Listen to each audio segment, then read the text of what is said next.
From the land of lakes, this is 10,000 Takes. Brought to you by Minnesota Score Radio. Wally and Eric back for yet another week, and we are ecstatic you've tuned us in as we've gotten through this scorching hot heat wave in the upper Midwest, and we're now into mid-July. Barely. All-Star game has come and gone. The Minnesota Twins resuming play this weekend at historic Wrigley Field in Chicago. And let's start with the Twins. Even though they entered the weekend one game below sea level, they were, I think, 48 and 49. Yep. Very much in the wild card chase. In fact, they were tied for the final wild card spot after the All-Star break, and certainly close to the White Sox and the Cleveland Guardians. So the Twins are in it. Yeah. Are they in it to win it? Well, and that remains to be seen. Are they going to make a move between now and July 31st, or I think they pushed it to August 2nd, I believe, this year, or August 3rd, whatever it is. So if they do make a move, if they're buyers, then maybe they are in it to at least win the division. I don't think they're in it to win it all. That ship sailed many years ago, and I don't think that that's going to happen. But can they go out and pick up, maybe a couple of relief pitchers? I think that clearly that is their Achilles heel right now. And we knew that going in. When you trade away two of the top relievers in the game, and Yohan Duran and, of course, Louis Varland, who both were all-stars. One for the American. Blew up a good bullpen. Yep, exactly. You blew up a good bullpen. And so, I know they went out and picked up a couple of guys here and there. And this is patchwork type of stuff. But are they going to go out and make a real move to try and help this squad? Because they're scoring runs in bunches. Yeah. They're the highest scoring team in the American League going into the break. And as you mentioned, they're still a game below 500. And that goes back to all those games not that long ago, like in early June, that they just blew because their bullpen's terrible. Yeah, and presumably Byron Buxton will be back. He's still the face of their offense. Made his third All-Star game, was in Philadelphia, did not play. But I think, if I'm Twins ownership, and we know the Twins like to clip coupons. They are not a freewheeling or scan them big spending team. Yeah, they are not going to go above and beyond when it comes to spending money. But let's read the room here. Okay. You can say, the Twins aren't even 500. What are we talking about here? But let's look at the entire division, AL Central, top to bottom, not that good. Cleveland, Chicago White Sox, they're all right, but they have flaws. Kansas City, Detroit are below Minnesota. Then look at the rest of the American League. Not very good. Outside of Tampa Bay and the New York Yankees in the AL East, everybody's like Minnesota.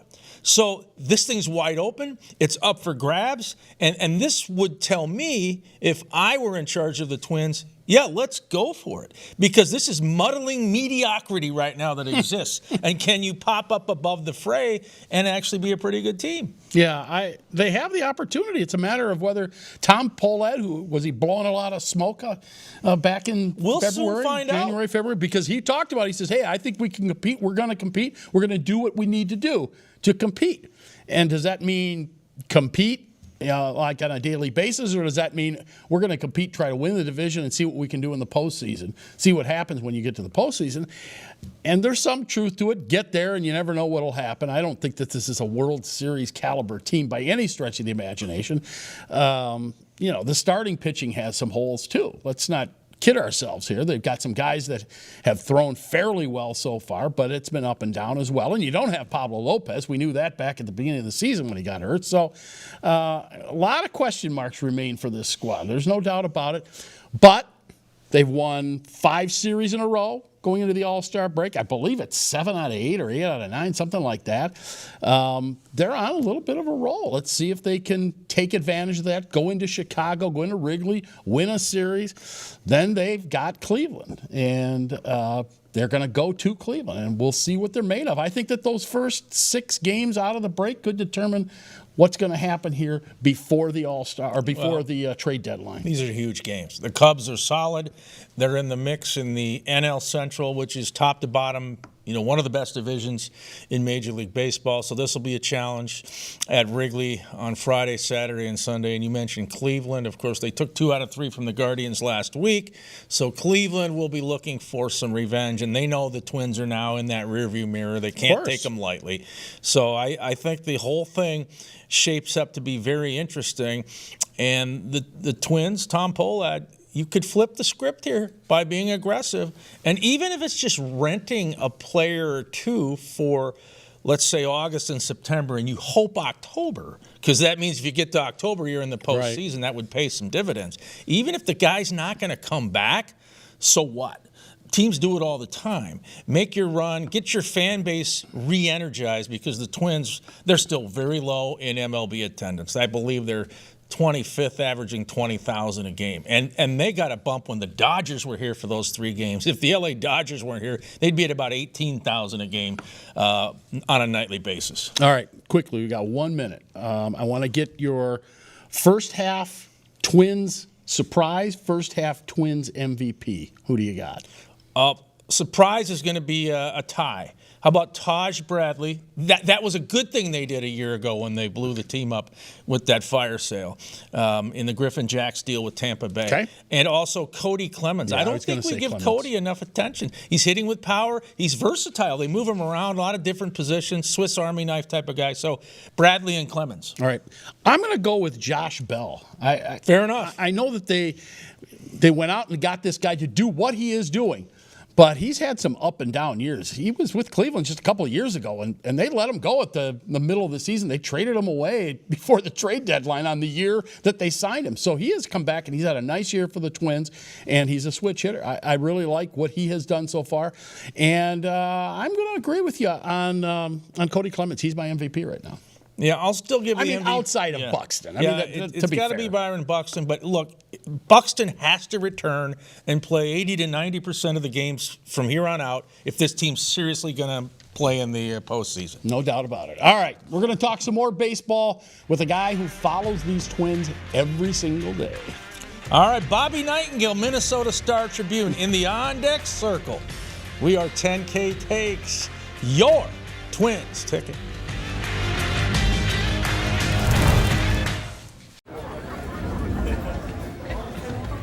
This is a great idea. You were right. Yes, you heard correctly, Denise. The 3 most beautiful words in the English language. Print them out. Hang them on your fridge. Get one of those planes that spells out words in the sky. Let everyone see. You were right. This is your moment. Savor every second. Stop by any one of Freddy's 6 Minnesota locations.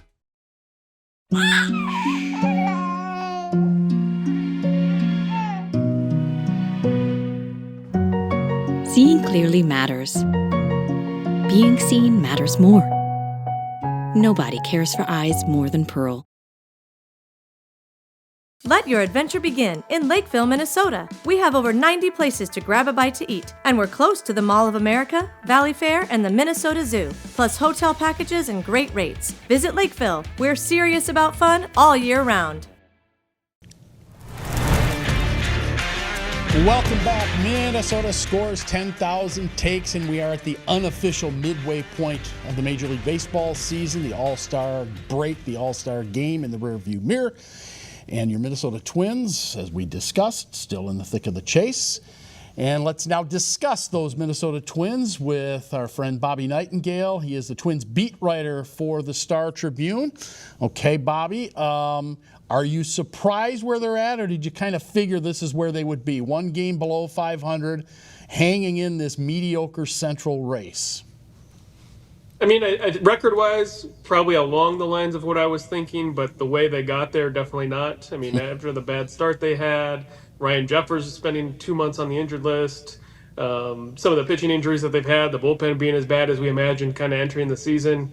If you would have told me all those things would have happened, definitely wouldn't have thought they'd be in this position. But, credit to them for kind of riding the ship over the last month or so, winning 8 of their last 9 series before the All-Star break, and putting them in a position where, they could be buyers at the trade deadline, and it wouldn't be that surprising. Bobby, it's easy to focus on the all-star guys like Joe Ryan and Byron Buxton, and they deserve all the kudos they get. But I feel like Cody Clemens and Taj Bradley have gone under the radar a bit, but both these guys have had great first halves for the Twins. Would you agree? Yeah, and they had to have it. Taj Bradley kind of stabilized that rotation. You saw when he went down with the injury, and then he struggled when he came back. I mean, that was probably their low point of the season. So him pitching the way he has, I think he entered the All-Star break with a 9-3 record. The arm's electric. So, I mean, that's you can see the potential every time he's on the mound. And the season he's having, I mean, that's huge for when you're looking at a rotation that is without Mick Abel, Pablo Lopez out for the season, Bailey Ober dealing with an injury for the last month. They had to have what Taj Bradley's brought to him. So critical, even if it's not an all-star, caliber, campaign. Still critical for the rotation. And then same thing with Cody Clemens. I mean, he's turned into an everyday type guy. Kind of wondered at the beginning of the season if there was going to be room for him, first base or where he was going to play. But I mean, he's turned into a guy where no matter where you put him, first base, center field, second base, he's got to be in the lineup. Yeah, you mentioned the pitching staff and the guys that they're missing, and of course the faltering bullpen at times. But one of the reasons that they're where they are, and hovering around 500, is because they hit the baseball. I would never have imagined that this team would be number one in runs scored in the American League. How about that? Yeah, I mean, count me too. I mean, I never would have pictured that entering the season. Especially, Ryan Jeffers down, Byron Buxton with runners in scoring position hasn't been good this year. Been good in basically every other situation but that one. Royce Lewis and Matt Wallner spending time in AAA. So, I mean, it's not like everything's gone right. Luke Keeschel had a slow start to the year. Josh Bell had a slow start to the year. So, I mean, all those things considered, and they still have the number one offense in the American League, is a credit to them. I mean, they it feels like every game they have a situation with the bases loaded. They score early a ton. They put a lot of pressure on teams. They might not have the big bats that are, featured in the All-Star game, but, from Trevor Larnach, Cody Clemens, Brooks Lee, a lot of guys are, stepping up this season. And, Byron Buxton's been great. Ryan Jefferson's been great when he's on the field, but you need those key contributors to step up too, and they've got that the first half. Yeah, and let's dig a little deeper on Royce Lewis. Injuries have not been the issue this season, thankfully. Production has. You mentioned he went down to AAA St. Paul. Now he's back, and I think a week later it was Royce Lewis Jersey Day at Target Field, and he's at first base. I've thought he's looked solid defensively. I still think he chases the down and away pitch at the plate. Give me your analysis of Royce, and what do the Twins think of him now? Work in progress? Yeah, I think they're happy with the progress he's made. I mean, it was, a month and a half ago that they thought he wasn't good enough to play in the big leagues, and it was kind of untenable and not having competitive at-bats. So, I mean, if you look at him now compared to where he was in the middle of May, they're really happy with the progress. He looks like a competitive hitter up there. He's still not the guy that tore the cover off the baseball his first year and a half or so in the big leagues when he was healthy, but they're happy with this version of him. I mean, him at first base, it's not ideal. He just learned the position basically right before he got called up, so I mean, everything's new to him. And he even admits that. I mean, it's one of those. He probably wishes he was playing second base right now or third, but he's for the team. I mean, they needed a first baseman to step up, and if that's a way for him to be in the lineup, he'll do it. But credit to him to at least kind of turn his season around, because as you mentioned, I mean, he wasn't at AAA that long. I mean, he dominated minor league pitching pretty quickly and showed he deserved to be in the big leagues. But it's when you send guys down, especially number one picks, former first rounders. I mean, you don't know which way that's going to go. That could be a career defining decision, and for him to bounce back the way he did, the Twins are happy to see that. And the fact that he did falter, and he was going to be their everyday third baseman, opened the door for Brooks Lee to move from short to third, because they always thought that Brooks Lee was a decent shortstop but not great. How are we going to fit him into the lineup? Now, Brooks Lee, your everyday third baseman, man, this guy can hit. Hits from both sides of the plate and has had a terrific, particularly last month or so. Yeah, he's been really steady for the lineup. I mean, if you look at month by month, I mean, he's been the one guy that really hasn't had any lows. I mean, he maybe a week or two here or there, but it's been really steady in the lineup. And you've seen him kind of work his way up from hitting the bottom third of the lineup to the top third. So credit to him. I mean, it's another guy. I mean, if you look at the shortstop decision to move him off shortstop, a lot of guys take that, really personally. That's a tough decision. I mean, he grew up his entire life, and I'm sure he said, I want to be a big league shortstop. And 2 months into that, the Twins basically said, we prefer to try somebody else there. We don't think you're good enough defensively. And the way he responded, I mean, he's been playing good defense at third base. As you mentioned, he's hitting. So he's responded to that really well. So the Twins have to be pleased. I mean, for a guy, that former first-round pick, had a lot of high hopes for him. He struggled the last 2 years. Nice bounce-back campaign where at least you say, going forward, okay, this is a guy that should be part of our infield moving forward. All right, Bobby, the Twins are near the bottom in Major League Baseball attendance. They're averaging right around 20K a game. If they have success in Chicago against a very good Cubs team and then win the series, say, in Cleveland, and they're still knocking on the door of first place in the AL Central, they're clearly in the wild card mix. I know West Sacramento's not a draw, but they come into the Twin Cities a week from this weekend. Do you expect more fans to come to the ballpark? I mean, to be determined. I think a lot of fans are holding out to see what happens at the trade deadline, how the Twins, if they take it seriously or not with their additions. I mean, they just played the Guardians right before the All-Star break. I felt like that was a big series right beforehand. And then, that was one of their least attended, kind of worst numbers they've had all season, especially for summer months, where they averaged, I think it was under 20,000 a game for those three days against the Guardians. So, I think in theory they should draw a bit more when they come back home, especially if they have a good road trip. But I do think a lot of fans are just saying, okay, if you say you had a couple of relievers and maybe a bat or two at the trade deadline, maybe we can figure that out. But I think there's a lot of fans in the wait and see mode right now. Okay, I guess that's the next question then. Wait and see. Are the Twins going to make a move? Do you see them as buyers at the trade deadline? I don't think they're going to be sellers, but do you see them as buyers?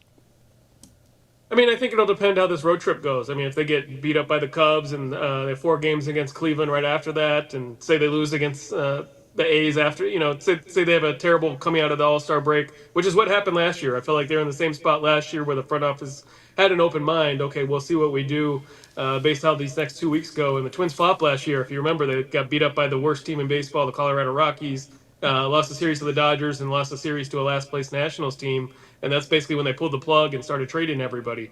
So they're going to have to win these. It's going to have a good road trip to say to kind of force the front office hand in terms of buying. Because if you look at it, I mean, still, they're below 500. I know they're in the playoff race. It's a very weak playoff field. I do think they want to capitalize on it. I do think they want to be buyers. But if they get beat up by the Cubs and Guardians, I do think that'll probably shift their plans. And, the biggest names right now, could go, could stay. I mean, Ryan Jeffers is a free agent after the season, and then Joe Ryan's a free agent in two off seasons. So, those are the two guys to watch if they do end up saying, okay, we're not good enough to add here, and we're not going to stay pat if they have to end up selling. I think those are the two guys to watch. All right, Bobby, just a few seconds left. Another guy I think we need to give some compliments to is Josh Bell, switch hitter, brings power to the plate. I think he's been productive. Yeah, it's a good free agent signing by the Twins. I mean, that was their big offseason move early on, signed him in December. He's been a good DH. I mean, this is kind of what he's done throughout his career. He's kind of been a streaky hitter, but give credit to the Twins front office. Him and Victor Caratini, good free agent offseason signings. And Taylor Rogers for the bullpen has been fine. So, they didn't spend a ton in the offseason. They didn't make big moves, but the ones they did, I thought were solid. All right, Bobby, good stuff. We will check in with you again down the road as this season unfolds, and we appreciate you coming down again. Yeah, my pleasure. Thanks, guys. See you, Bobby. He is Bobby Nightengale, Twins beat writer for the Star Tribune, right here on Minnesota Scores 10,000 Takes. Stay with us. We're back with more after this timeout. Get in the game at St. Croix Casinos in Turtle Lake, Danbury, and Hertel, Wisconsin, your local destination for sports betting. Check out our sportsbook at St. Croix Casinos. From football and soccer to hockey and UFC, you can join the non-stop action. You'll find plenty of options to bet on with our cutting-edge Play Sports kiosks, whether placing live or prop wagers before tuning into the game. That's the book at Turtle Lake, the Red Zone at Danbury, and our sports betting kiosk at Hertel. Find your fortune at St. Croix Casinos. I've been meaning to give you these for many years. I think they're perfect.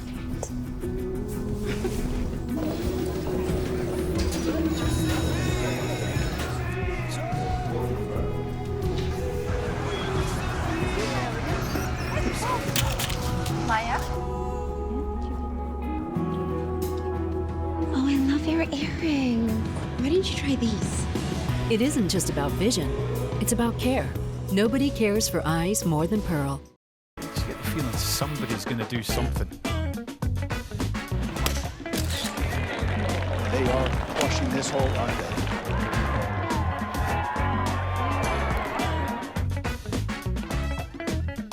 Tucks it in. Right back.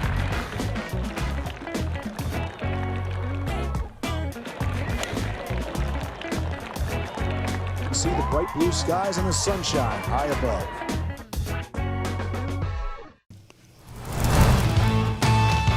We are Minnesota Scores 10,000 Takes, and Fee, as in Nafisa Collier, on the road to coming back soon for the Minnesota Lynx. Now, as of the time we recorded this week's show, she is not back yet, but on the verge, according to Cheryl Reeves. So add her to the mix, add her to Kayla McBride, and add her to what we've seen out of the rookie Olivia Miles. I mean, man, this team could be unstoppable.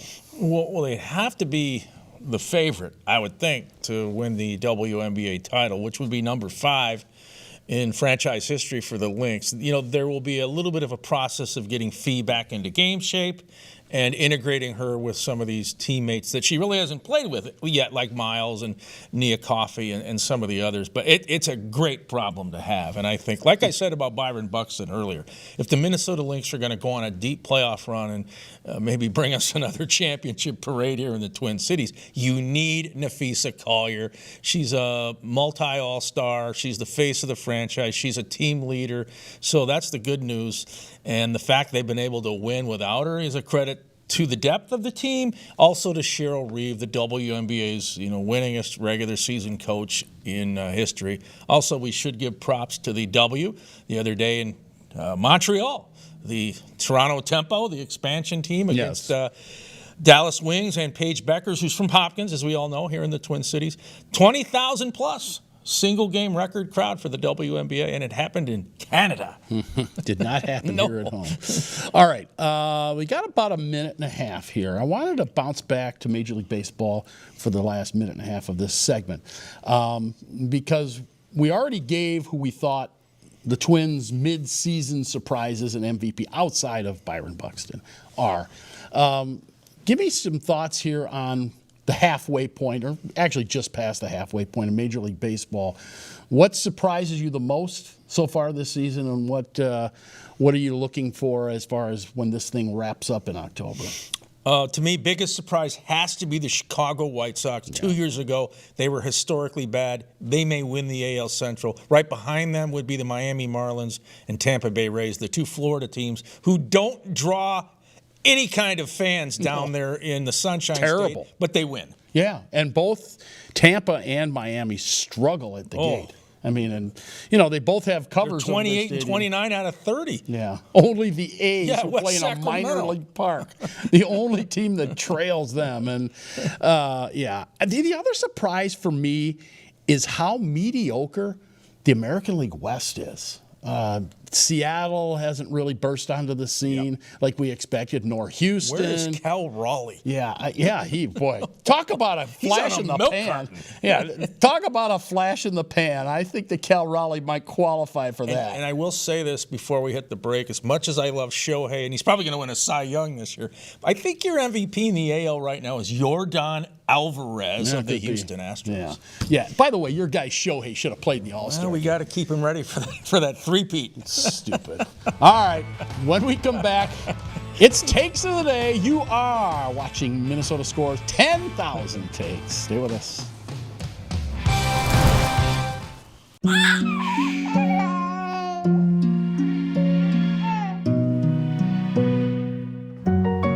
Seeing clearly matters. Being seen matters more. Nobody cares for eyes more than Pearl. Get on the game at St. Croix Casinos in Turtle Lake, Danbury, and Hertel, Wisconsin, your local destination for sports betting. Check out our sportsbook at St. Croix Casinos. From football and soccer to hockey and UFC, you can join the non-stop action. You'll find plenty of options to bet on with our cutting-edge Play Sports kiosks, whether placing live or prop wagers before tuning into the game. That's the book at Turtle Lake, the Red Zone at Danbury, and our sports betting kiosk at Hurdle. Find your fortune at St. Croix Casinos. Life moves pretty fast, but not at Freddy's. When that first bite hits, you can't help but slow down. The secret to quality time is just quality and time. That's Freddy's.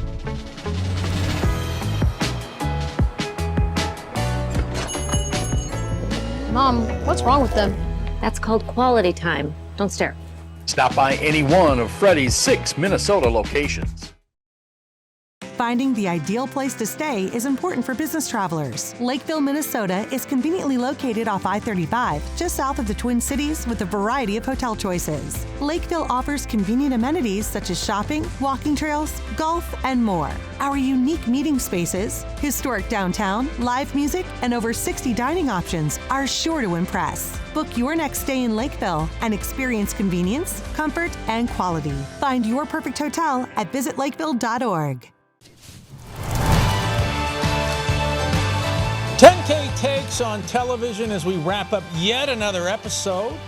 Big shout out to the viewers in Med City, right here in the Twin Cities, and of course the Twin Ports, Duluth and Superior. They want to know what your mood is. Cranky, angry, giddy, grumpy, demanding, happy. What is it this week? I've got a feeling we've got some spillover viewers over there in western Wisconsin, right? Is that fair to say? Possibly some Milwaukee Bucks fans. Well, I've got good news and bad news if you're a Bucks fan for this upcoming season. Of course, the bad news you already know. No more Giannis, which probably means no more runs for an NBA title for a while, anytime in the foreseeable future. Let's put it that way. I've got some good news, though. If you're just a basketball fan and you want to watch the Bucks play, you can now do it this upcoming season for free. Every single one of their games that are going to be broadcast locally will be on free over-the-air television. The My Network TV station in Milwaukee that's going to be the main station, and then there will be affiliates across the state broadcasting Bucks games for the first time in 31 years over the air. So why do I go down this path? This is a Minnesota sports show, right? Well, the reason I go down this path is because I think your Timberwolves, who they put 3 or 4 games on TV, on free over-the-air TV last year, or maybe your Minnesota Twins should take a clue from the Milwaukee Bucks. They're no longer affiliated with these regional sports networks. They're gone. Get these games on over-the-air television. I've been preaching this for the last several years. Now is the time to make the move. Hear me, Twins. Hear me, Timberwolves.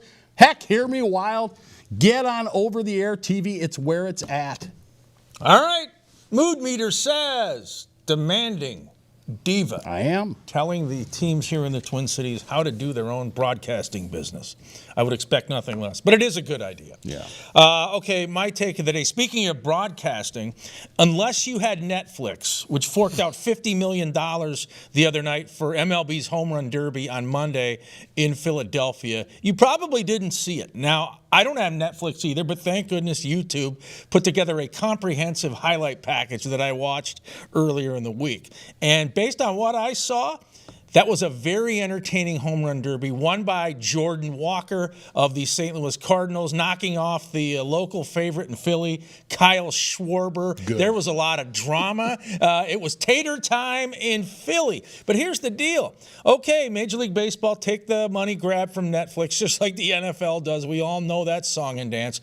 But had it been on even ESPN, or dare I say it, Fox, where everyone can watch it. Think about the new viewers you may have hooked in, because Jordan Walker said one of the reasons he was so happy to win is he's hoping younger African-American kids now say, hey, I might want to play baseball. I don't have to just play basketball or football or soccer. So I think it was a lost opportunity for Major League Baseball. Probably a penny wise and pound foolish decision. Yeah, I completely agree. The same reason why the Twins and the Timberwolves and everybody else put your games on over-the-air TV. It makes sense. Indeed. All right, on that note, we're going to go. Thanks for tuning us in. We are 10K Takes, your sports ticket.